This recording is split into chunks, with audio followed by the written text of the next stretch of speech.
Welcome to Solo Shot First, and today we are going to be having a look at the Star Wars Vintage Collection Landspeeder.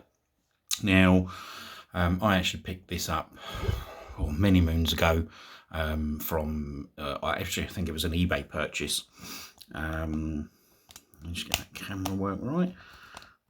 And unfortunately, you can probably see here right across the front of the box, there is quite a big dent there and quite a bit of creasing. However, this was always purchased with the idea that I was going to be opening this box, so it didn't matter too much. I did actually have one of these as a child, not the vintage collection one, obviously one of the originals, and unfortunately that piece where you've got it sitting next to 3PO, that engine block, actually snapped off. Which was a bit of a shame, but it was actually one of my favourite vehicles as a child, and this promises, I've seen other people's reviews, this looks like a really nice vehicle. The actual box for this itself is really nice artwork. You've got Luke, Obi-Wan, R2 and C-3PO, and then obviously you've got a sand trooper sort of standing on, sort of stopping them, but it does look really nice. Really decent card art. Again, really nice Star Wars chase across the front. I said, bit of a shame that there's creasing there, but it's one of those things. So let's have a look at the back of the box.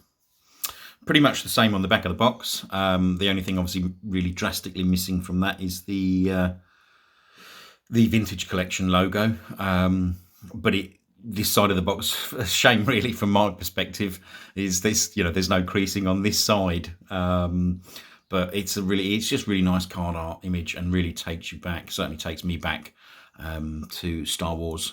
So let's have a quick look at the sides, see what differences there are. Okay, so on this side of the box, it's more, I wouldn't say instructions per se, but it just tells you about the shift levers that lower, obviously, the wheels to simulate the floating. And that's obviously done in various different languages. And then on the other side, I think it just pretty much shows you a little bit more of the vehicle. And obviously there's the option there of the storage for the rifle, which I believe comes with this set. So let's get this out of the box and have a look. Okay, so here we have the vehicle out of the box, and I've got obviously just the box behind it. I'll probably move that in a second to give you a little bit more of a detailed look at the vehicle, which is probably quite sensible actually. So let's just move that out of the way and adjust that camera slightly. So yeah, I mean, you've got some really nice weathering here. The front of the actual vehicle, there's really nice weathering. I don't know if you can, well, hopefully you will be able to see that, a really sort of nice, sort of darker greyish wash across the vehicle. You've got the engine cover off on this side.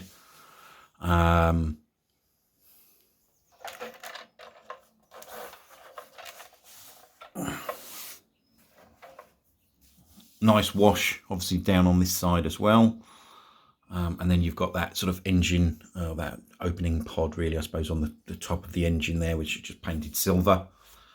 From the back, not masses and masses of details. Again, nice weathering on it. Just obviously sort of where those sort of engine portals are, they're sort of just quite a standard black. But this has obviously got the wheels down, so it appears to have that sort of floating mechanism, and it does move very nicely. So really, I suppose from my point of view, it's more of a nostalgic thing really. This is a really nice looking vehicle, in my opinion. The one thing obviously that we do have massively missing from this is we don't have a decent Luke farm boy, which I know myself and loads of other people have discussed and openly wanted for ages and ages. Will Hasbro actually ever give us a VC Luke farm boy, the ultimate one really? But that's the only thing missing. I mean, there's not really too much detail or anything to go into in terms of the cockpit and the seats, but obviously it can fit the two figures in there. And all in all, this is a nice looking vehicle. And this will be perfect again if you want to sort of make sort of a Tatooine diorama or something, or even sort of Obi-Wan's hut, to sort of put that in, or even Luke on the farm itself, because this speeder is just says everything really about the New Hope. So yeah, I mean, I'm pleased with that vehicle. Really I like it a lot. But again, that's probably more for nostalgia reasons than anything else. It is quite a simple vehicle, but it is a very nice version of the Landspeeder, essentially, that you see in A New Hope. So I hope you enjoy this video. If you do, please hit the like button, and if you want to subscribe, there will be more videos coming soon.